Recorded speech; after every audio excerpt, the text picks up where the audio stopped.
Buenos días, amados hermanos y amigos. Damos gracias al Señor por este día que nos concede. Por su voluntad, el Padre nos ha permitido hoy despertar, darnos vida y salud. Agradecemos este regalo maravilloso que viene de sus manos. Solamente por Él, por su voluntad, es que tenemos vida y salud en esta mañana. ¿Y cómo no agradecer? Muchos hoy no amanecieron, muchos ya partieron de este mundo y a Dios le ha placido darnos un día más de vida. Damos gracias al Señor por ese regalo. Quiero invitarte entonces, como lo estamos haciendo, que leamos en esta oportunidad. Vamos a leer el Salmo 46, versos del 1 al 3. Vamos a orar y a continuar nuestro estudio de el nuevo nacimiento y la regeneración. Entonces te invito a que inclines tu rostro, pero antes vamos a leer la Biblia. Salmo 46, versos del 1 al 3 y después el versículo 7. Leamos junto la palabra entonces. Dios es nuestro amparo y fortaleza, nuestro pronto auxilio en las tribulaciones. Por tanto, no temeremos aunque la tierra sea removida y se traspasen los montes al corazón del mar, aunque bramen y se turben sus aguas y tiemblen los montes a causa de su braveza. Dice el verso 7, Jehová de los ejércitos está con nosotros, nuestro refugio es el Dios de Jacob. Inclina tu rostro y oremos al Señor, por favor. Señor, gracias te damos por este día que nos das. Te ha placido dejarnos abrir los ojos y respirar, Señor. Ese regalo maravilloso que tú nos das de tener vida y salud todos los días. Que podamos levantarnos de nuestra cama, Señor, después de la noche de descanso. Siempre te daremos gracias porque es por tu voluntad que podemos movernos cada mañana, respirar e iniciar cada día. Es solo por tu voluntad. No por la de ningún hombre ni la de nosotros mismos. Nadie decidió en su voluntad tener vida hoy y así se hizo conforme a su voluntad. Nadie, Señor, nadie. Todo es por voluntad y soberanía tuya. Eso es entender tu soberanía, Señor. Gracias por darnos este regalo maravilloso de este día que has creado para nosotros. Todo está bajo tu dominio y bajo tu control. No hay nada, Señor, que esté fuera de tu control y tu dominio. Eres grande, soberano, poderoso. Señor, gracias te damos por las dificultades tenidas y por las victorias tenidas. Gracias por el llanto, gracias por la risa, por la abundancia y por la escasez. Las bendecimos, Señor. Bendecimos la escasez y bendecimos la abundancia, porque ambas vienen de tus manos. Bendecimos la salud y bendecimos la enfermedad, porque tú envías la salud y tú envías la enfermedad. Tú das la vida y tú quitas la vida, Señor. El poder de la vida y la muerte está en tus manos y no en la de ningún hombre, ni en su voluntad. Eres tú, Señor, quien da la vida y eres tú quien la quita. Tú eres el Señor de la vida. Gracias, mi Dios y mi Rey, por darnos entendimiento. Por eso, Señor, bendecimos cada momento de nuestras vidas y confiamos en tus bondades, tu misericordia y tu gracia, que son buenas, nuevas cada mañana y son perfectas, Señor, para los que confían en ti. Tú eres perfecto, tus designios son santos, buenos y perfectos. Señor, gracias por darnos entendimiento de ello. Encomendamos este tiempo en tus manos, Señor. Encomendamos a nuestros amigos que están escuchando hasta ahora este devocional, se han conectado, han llegado por invitación de algunos de nosotros, Señor. Permite que puedan entender tu palabra. Y los que son tuyos, Señor, que tú has de producir ese milagro del nuevo nacimiento y la regeneración, permite, Señor, que entiendan y oigan con sus oídos espirituales. Resucita esos oídos, produce esa nueva vida en el corazón y permite, Señor, que el entendimiento de tu verdad produzca ese cambio en nosotros y que el Espíritu Santo produzca ese corazón nuevo, esa mente nueva, para que te busquemos y te temamos y para que estemos en tu camino, Señor, para darte la gloria y la honra, salvos para tu gloria, regenerados para tu gloria, vivir para Cristo y ya no para nosotros ni para los deleites del mundo. Ayúdanos, Señor, a entender esta verdad y que podamos ser transformados por el poder de tu palabra y de tu Espíritu. Y nuestros amigos y seres queridos por quienes oramos, Señor, puedan también recibir ese regalo tuyo conforme a tu voluntad, Padre. Te lo pedimos humildemente, y nosotros, los que creemos y estamos convencidos de que hemos recibido ese milagro, Señor, permítenos, concédenos estar firmes en ti. Danos esa perseverancia, porque nuestras fuerzas es imposible, Señor. Permítenos estar firmes en ti y continuar en tu camino para llegar a la meta. Permítenoslo, Señor, te lo pedimos humildemente. Guárdanos, Señor, de las tentaciones, guárdanos en tu verdad, Padre. Tu palabra es verdad. Que, Señor, tu palabra nos guarde. Entonces encomendamos en tus manos este resto de día y este tiempo devocional para meditar un tiempo tu palabra y ser edificados en ella. En el nombre de nuestro Señor Jesucristo te lo pedimos humildemente. Amén, Señor, y amén. Bueno, en el día de ayer estuvimos explicando ese tema tan importante y comenzamos acerca de que la regeneración es permanente, y explicamos también lo que esto implica, perdona ahí por la redundancia, y que en la iglesia, recordamos una vez más, hay personas que son verdaderas hijos de Dios y hay personas que no lo son. Que el que es un verdadero hijo de Dios y ha recibido la regeneración, el nuevo nacimiento y la gracia del Señor, está en una iglesia, pertenece a una iglesia y sirve al Señor con su vida en la iglesia, para la gloria de Jesucristo. Y que los que no son cristianos verdaderos pueden también y forman parte también de las iglesias, pero realmente no lo son. La iglesia, entonces, podemos decir, recordando, está formada por dos grupos, la iglesia invisible y la iglesia visible. Ambos grupos conforman la iglesia que hoy se reúne en todas partes. ¿Cuál es la iglesia visible? Pues es la que está físicamente reunida en ese lugar.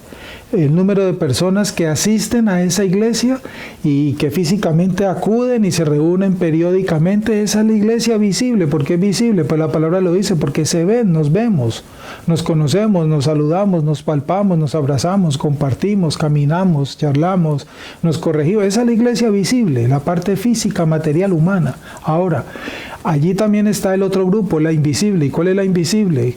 La que solo Dios conoce y la que le pertenece realmente a Dios. Porque Dios dijo que el corazón solamente lo conoce Él. Y solamente aquel que ha recibido un nuevo corazón, una mente nueva, es el verdadero Hijo de Dios. Y ese está en la iglesia. Pero nosotros, cuando nos reunimos, nos vemos es por fuera. Nosotros no nos vemos por dentro. No sabemos cuántos de la iglesia a donde nosotros vamos realmente han recibido ese corazón nuevo y son realmente del Señor. Ojalá y queremos creer que todos lo somos, pero la verdad es distinta. La realidad es distinta. En la iglesia están la iglesia visible y la iglesia invisible. Esa iglesia invisible, la que es la verdadera de Dios, conclusión, solo la conoce Dios, y esa se reúne también allá. Sé que explicar estas cosas para muchos les ha causado tal vez shock, impacto, estupor, no sé qué otro tipo de sentimiento, pero déjame decirte que es una verdad bíblica y que lastimosamente hoy en día se desconoce y por eso no la están enseñando. Entonces, ¿qué podemos decir? Entonces, ¿para qué voy a la iglesia? Si yo nunca voy a saber si soy salvo o no soy salvo. Esa es una actitud equivocada si ya lo pensaste, porque la Biblia no lo dice en ninguna parte. La Biblia dice todo lo contrario. Los hijos de Dios verdaderos se reúnen en ese lugar que Él fundó, Cristo, llamada la iglesia. Él lo dijo, y sobre esta base edificaré mi iglesia. Cristo se refirió a la iglesia como suya, de Él. Entonces, por el contrario, sigue asistiendo a la iglesia. Al entender esta verdad, antes debe producir temor en ti. Conocer esta verdad que hemos compartido ayer y hoy debe producir, por el contrario, temor.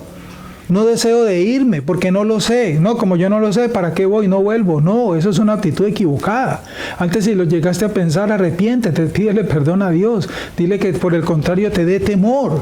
Y por el contrario, que te dé perseverancia. Porque esa es una señal de un hijo de Dios verdadero, la perseverancia. Quien no persevera, como lo explicamos ayer, y se aparta y nunca volvió, ¿qué podemos decir?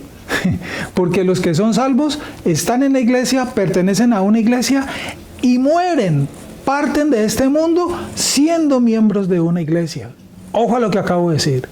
Por el contrario, entonces, dile al Señor, Señor, dame perseverancia y dile que yo sea un verdadero y no uno de esos que nunca dejarán de volver en algún momento y se perderán en el mundo. Por el contrario, Señor, guárdame, estoy yendo, pero ya entendí esta verdad, que yo no sea un tibio, que yo no sea un fluctuante. Dame perseverancia. Antes díselo al Señor, no me quiero ir de la iglesia porque allá entiendo que allá están los tuyos también, los verdaderos. Quiero estar en ese grupo. ¿Me estoy haciendo entender? Porque muchas veces por nuestra necedad humana podemos llegar a pensar cosas necias. Entonces como escuché esto, ¿para qué? ¿Por qué? Y entonces no es necesario. Ojo con lo que hemos enseñado. Sabiduría de Dios para entenderlo. Vamos a continuar, hermanos, porque este tema sé que levanta chispas, porque lastimosamente hoy, en muchos de los lugares que se llaman iglesia, estas verdades que el pueblo verdadero necesita entender, necesita conocer, para que le dé fundamento, para que le dé cimiento, claridad de la salvación, claridad de la gracia, de la misericordia de Dios, de la redención, no lo enseñan. Porque no les importa, porque no lo conocen y porque este tema no es atractivo para la gente. Porque esto no llama la atención, entonces la gente, ¿para qué saber eso? ¿Para qué entender? Lo importante es creer y tener fe. Y lo importante es que recibiste tu milagro, Dios te ama, por eso te dio tu milagro, tú eres hijo de Dios, sigue viniendo y haz esto. Eso no es el Evangelio de Jesucristo. Entender esta verdad te da una convicción distinta, te da una identidad diferente a la que hoy en día creen la mayoría de los cristianos que son cristianos. Creen que son cristianos porque recibieron un milagro, porque un día hicieron una oración de fe. Y ninguna de esas cosas se pueden sustentar en la Biblia. Esas no son verdades bíblicas. Creer que se es cristiano por esos medios, por esas cosas que acabo de decir. Eso no lo dijo Jesucristo nunca. Eso no lo enseña el Evangelio. En nuestra exploración de la doctrina de la regeneración o del nuevo nacimiento espiritual, hasta ahora, por lo tanto, hemos visto que la regeneración es necesaria para ser cristiano, para ser hijo de Dios, para ser salvo. Cristo dijo, es necesario nacer de nuevo, punto de partida. Y ese nacimiento es sinónimo de, es necesario ser regenerado de nuevo. En otras palabras, que la regeneración es necesaria, que es misteriosa, ya lo hemos explicado, lo recordamos. ¿Por qué misteriosa? No sabemos cómo sucede, cuándo sucede, en qué momento sucede, no lo sabemos. Que es solo el comienzo, que es soberana y que es inmediata.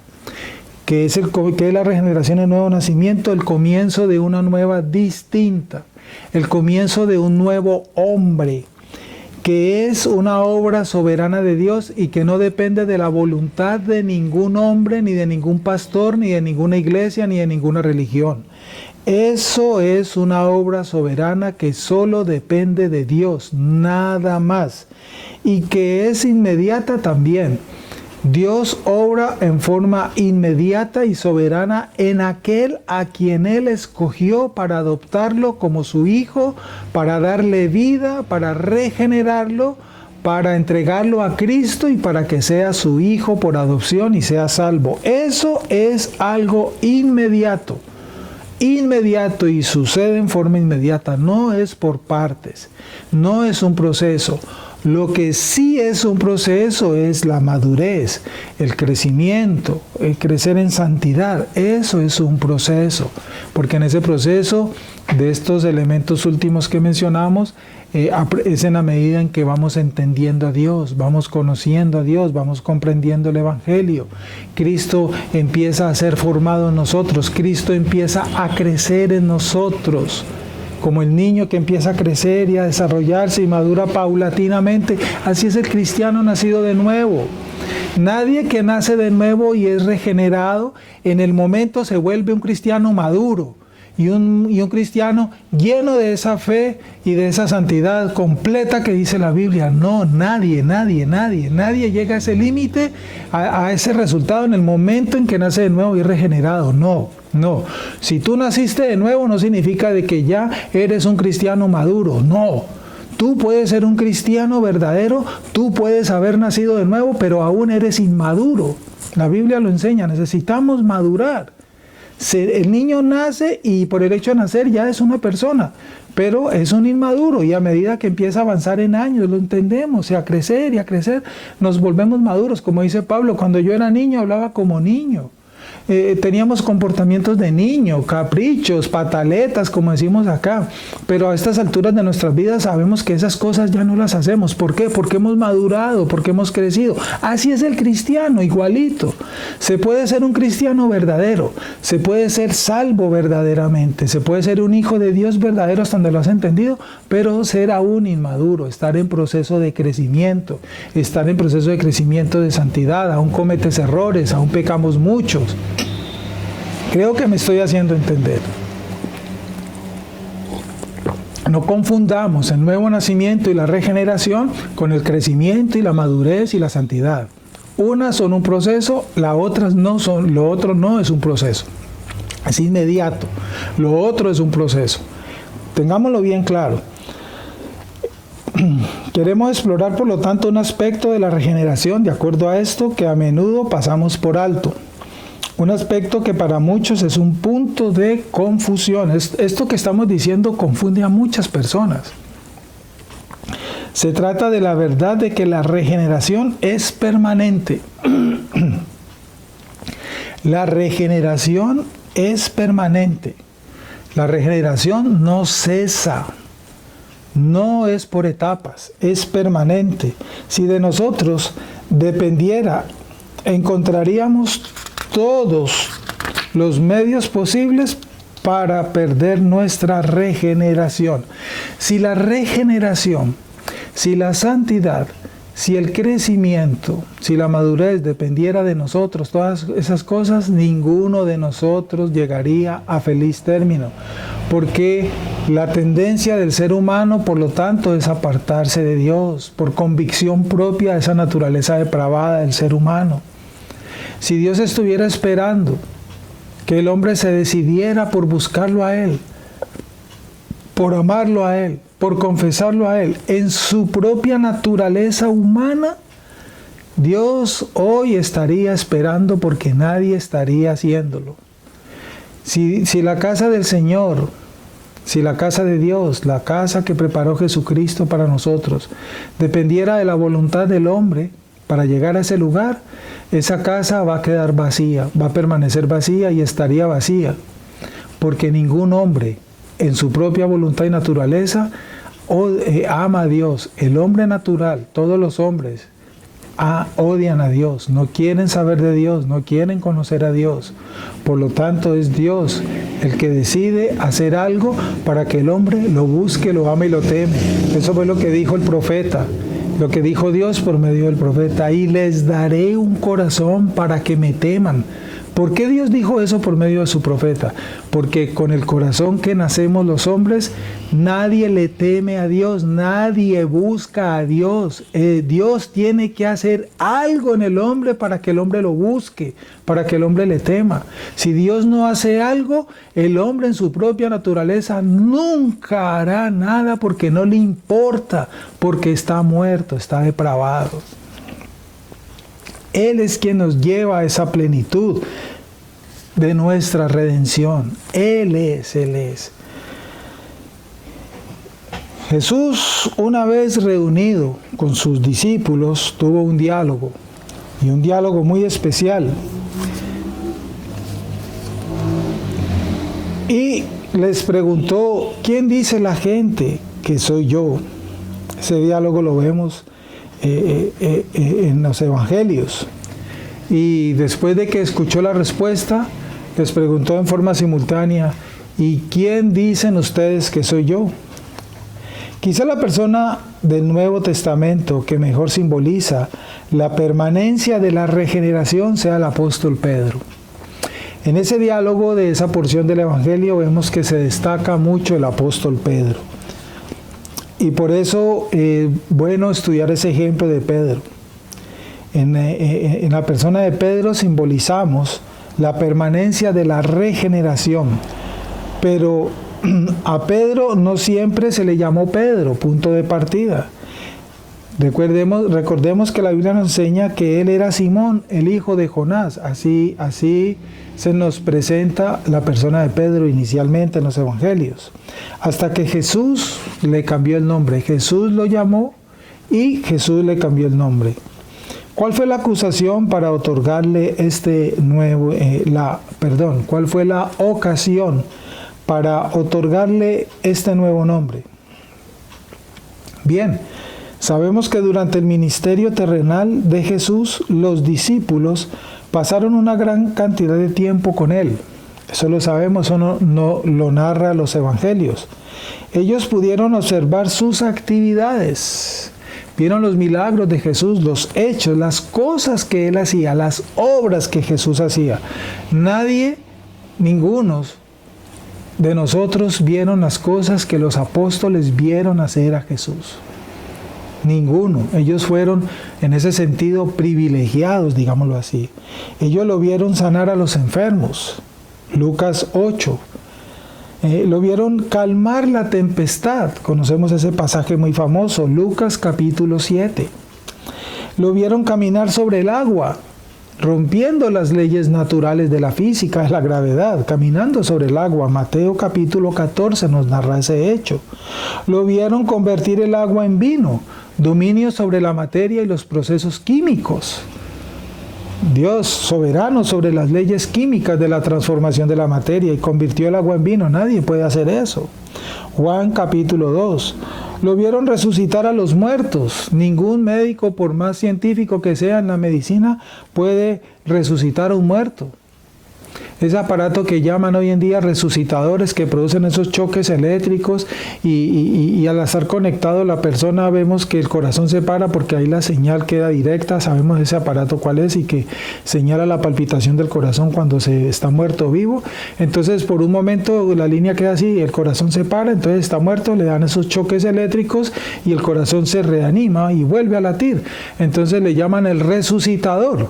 Ese aparato no es el resucitador, quien resucita es Dios. Si ese corazón volvió a latir fue porque Dios quiso darle la orden a ese corazón que volviera a latir y tuviera vida. Ahora entonces, ¿para qué usan ese aparato? Bueno, ese aparato es un instrumento que Dios le permitió al hombre crear para que fuera ayuda, fuera bendición y por medio de él el órgano del corazón se fortalece y Dios también puede obrar por medio de la medicina, pero la soberanía sobre si es por qué ese corazón volvió a latir es de Dios. Miren que también conocemos casos donde por más choques que le hagan la persona, el corazón sigue detenido.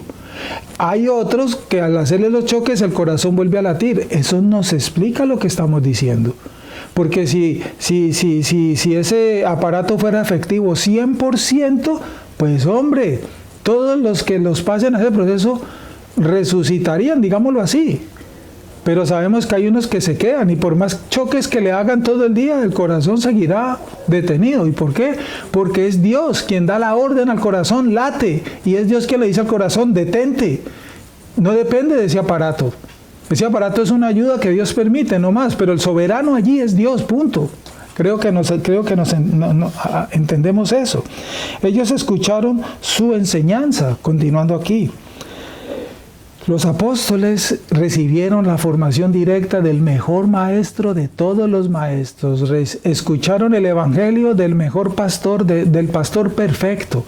Ninguno de nosotros, los pastores que habemos aquí en este momento en la tierra, en todas las partes donde haya una iglesia, que hay un pastor, ese pastor no es perfecto. Está allí por gracia, enseñando por gracia y ejerce su labor pastoral por gracia. Y crece también en santidad. Y ese pastor también está siendo formado con la sabiduría de Dios y está creciendo en madurez también. Pero Cristo no necesitó esas cosas, porque Cristo fue el pastor de los pastores, el que obedeció perfectamente toda la ley de Dios, amó perfectamente al Padre y enseñó en forma perfecta, correcta, la palabra de Dios. Él es el pastor de los pastores y ellos, los apóstoles, tuvieron por lo tanto al mejor pastor de todos los pastores y nunca un pastor como el Señor. Él es nuestro pastor. En suma, Ellos tuvieron la oportunidad de ver a Jesús en un nivel de intimidad que las multitudes, por lo tanto, no disfrutaron. Ellos tuvieron la oportunidad, por lo tanto, de estar en esas manos del mejor pastor, viendo las mejores obras que ninguno de nosotros, los hombres, hemos podido ver. Hoy en día, nosotros, ustedes y yo, todo lo que vivimos, todo lo que creemos, todo lo que hacemos, por donde caminamos, todo es por fe. Eso es lo que dice la Biblia, Habacuc. El justo por la fe vivirá. ¿Y vivirá de qué manera? Vivirá en todas sus áreas. Andamos por fe, caminamos por fe. Creemos en Cristo por fe, creemos que fue resucitado y esa convicción está clara en nuestro corazón, pero eso es fe. Creemos, es el Espíritu Santo que nos da esa convicción de tener esa fe para creer en todas las verdades que nos anuncia la Biblia. Pero ninguno de nosotros pudo verlo físicamente, biológicamente, como lo vieron y lo percibieron los apóstoles y muchas personas de aquellas épocas. Pero en especial los apóstoles, porque ellos fueron esos 12 hombres, digámoslo así, especiales, que fueron escogidos por Dios para hacer esa función especial que les sería asignada. Recuerde que Cristo les dijo una vez también, ustedes no me escogieron a mí, mi Padre me los entregó. Es bien clara la Biblia, recordando lo que dijimos hace un momento. Nadie escoge a Dios. Nadie se acerca a Dios. Es el Padre quien nos escoge, nos escogió y nos entregó al Hijo. ¿Y desde cuándo? Desde antes de la fundación del mundo. Los apóstoles entonces tuvieron ese privilegio. Qué gozo para esos hombres, y ellos entendieron eso. Muy seguramente tuvieron convicción después de que fueron llenos del poder del Espíritu Santo y les llegó ese entendimiento. Vamos a dejar allí, vamos a orar, vamos a dejar allí por hoy y mañana, si Dios quiere, continuamos con nuestro devocional.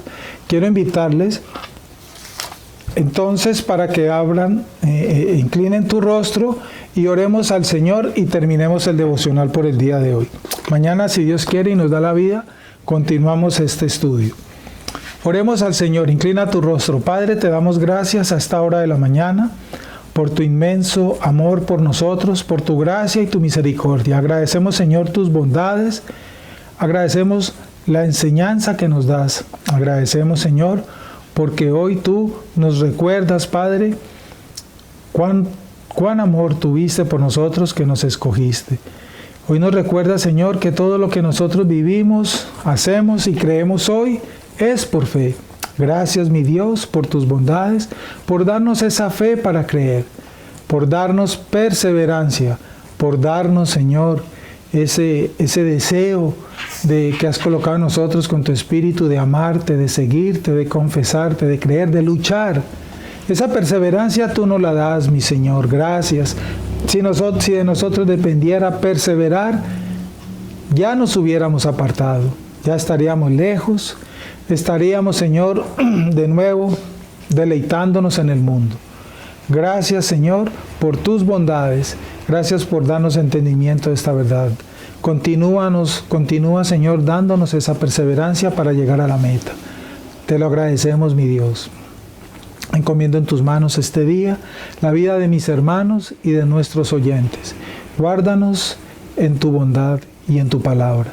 Bendícenos, Señor, líbranos del mal y del peligro, y permite que tus escogidos sean transformados por el poder de tu Espíritu y llenos de tu palabra, y vengan a la salvación que está en Cristo Jesús, por la obra de la regeneración que tú haces en el corazón y en la mente de los hombres, Señor. Te doy gracias, mi Dios, y pido tu bendición para nosotros en el nombre del Padre, del Hijo y del Espíritu Santo. Amén. Gracias. Si Dios permite, nos vemos mañana. Un abrazo para todos.